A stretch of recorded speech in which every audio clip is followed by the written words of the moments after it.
कि ये वक्फ amendment bill वक्फ की प्रॉपर्टीज़ को बचाने के लिए नहीं लाया जा रहा है। वक्फ की प्रॉपर्टीज़ पर जो एंक्रोचमेंट हो चुका है उन एंक्रोचर्स को हटाने के लिए नहीं लाया जा रहा है। वक्फ प्रॉपर्टीज़ की रेवेन्यू या आमदनी में इजाफ़ा करने के लिए नहीं लाया जा रहा है। ना ही ये मुसलमानों के मुफाद में है, बल्कि ये तमाम अमेंडमेंट्स जो किए गए हैं बीजेपी और एनडीए के सपोर्टिंग पार्टीज़, चाहे वो टीडीपी हो, जेडीयू की नीतीश कुमार हो, चंद्राबाबू नायडू हो, चिराग पासवान हो, जयंत चौधरी हो, मांझी साहब हो या फिर कुमारास्वामी हो, तो इनकी सपोर्ट से बीजेपी ने एक काले क़ानून को बनाया है। और ये इस बात को बताता है कि मुसलमानों पर बीजेपी उनको शक की निगाहों से देखती है, और इसलिए देखती है क्योंकि हिंदू धर्म के एंडोमेंट बोर्ड में, जैन धर्म के एंडोमेंट बोर्ड में, सिख धर्म के एंडोमेंट बोर्ड में, यहाँ पर सिर्फ उन्हीं के मज़हब का मानने वाला उसका मेंबर बन सकता है। इन धर्म के बोर्डों में लिमिटेशन एक्ट अप्लाई नहीं होता। इन धर्मों में बाय यूसेज वो उस धर्म की प्रॉपर्टी बन सकती है, और इन धर्म के बोर्डों में दूसरे धर्म के मानने वाला भी उनको अपनी प्रॉपर्टी दे सकता है। ये तमाम चीज़ें इस अमेंडमेंट बिल के ज़रिए नरेंद्र मोदी की सरकार ने मुसलमानों के इस धर्म के बोर्ड से छीन ली है।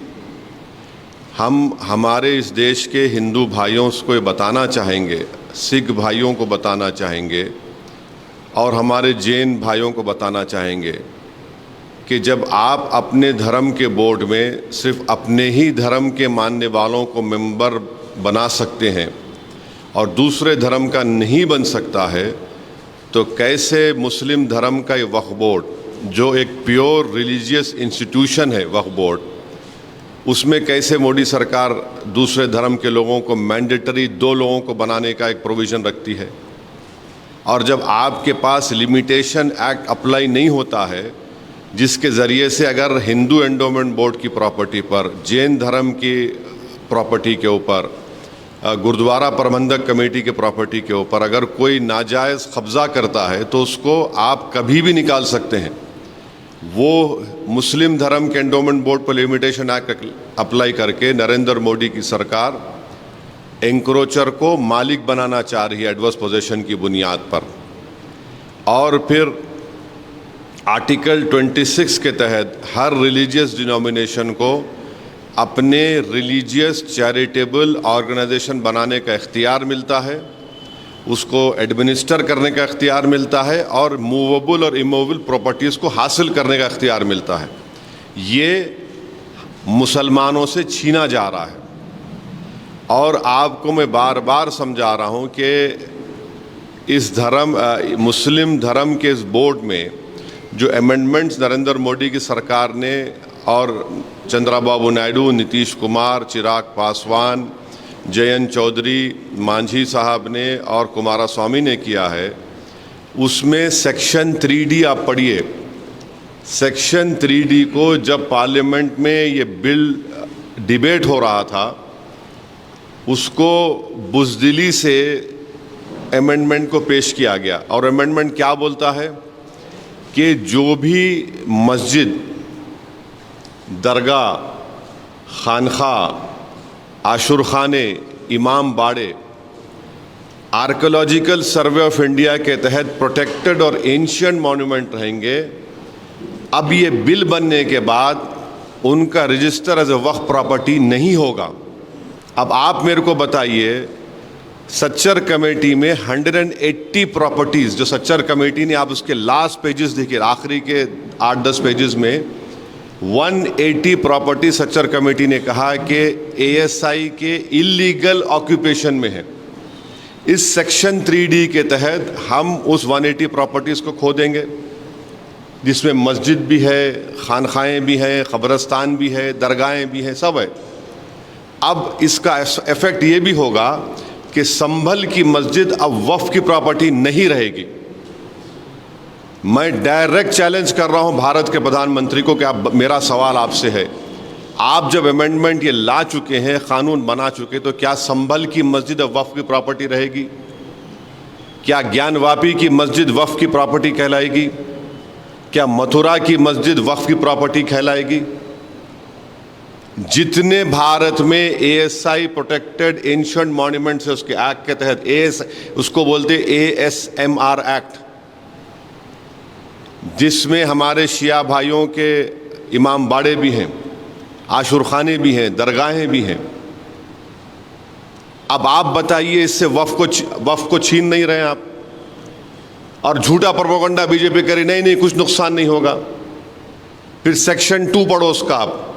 सेक्शन 2 में लिखा गया कि इस एक्ट से पहले जो ट्रस्ट थे जिनका मकसद वक्फ की तरह हो, और इस एक्ट के बाद जो ट्रस्ट हैं जिनका मकसद वक्फ की तरह, वो ट्रस्ट में रहेंगे। वो क्यों लाया गया?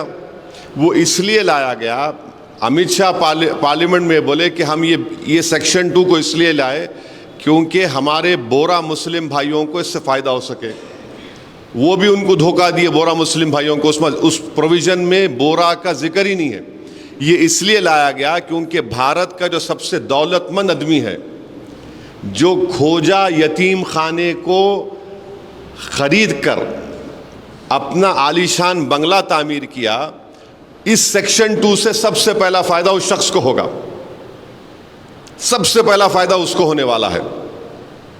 दूसरा, इस बिल में यह कहा गया कि अगर वक्फ बाय, बीजेपी प्रोपेगेंडा कर रही है, नहीं वक्फ बाय यूज़र नहीं है, वक्फ बाय यूज़र है, परेशान मत हो, क्यों हो रहे हैं, ओवैसी झूठ बोल रहा है।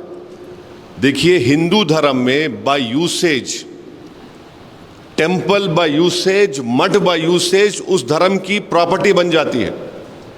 और हिंदू धर्म के जो बहुत बड़े जूरिस्ट है, उनका नाम है बीके मुखर्जी। बीके मुखर्जी एक जज थे, और बीके मुखर्जी की किताब में उन्होंने क्लियरली लिख दिए कि हिंदू धर्म में बाय यूसेज वो उस डीटी की या मूर्ति की या उस मंदिर की प्रॉपर्टी या मठ की प्रॉपर्टी बन सकती है। अब मोदी सरकार जो है इतना गंदा काम किया है, मैलेफाइड है, कि ये बोल रहे हैं कि अगर वक्फ बाय यूसेज रहेगा, मगर अगर डिस्प्यूट होगा या फिर गवर्नमेंट प्रॉपर्टी होगी तो वक्फ बाय यूसेज नहीं होगा। अब मैं अगर वक्फ मेरी प्रॉपर्टी है, मैं अपनी गवर्नमेंट के खिलाफ अगर वक्फ बाय यूसेज को इस्तेमाल नहीं करूँगा तो किसके खिलाफ इस्तेमाल करूँगा?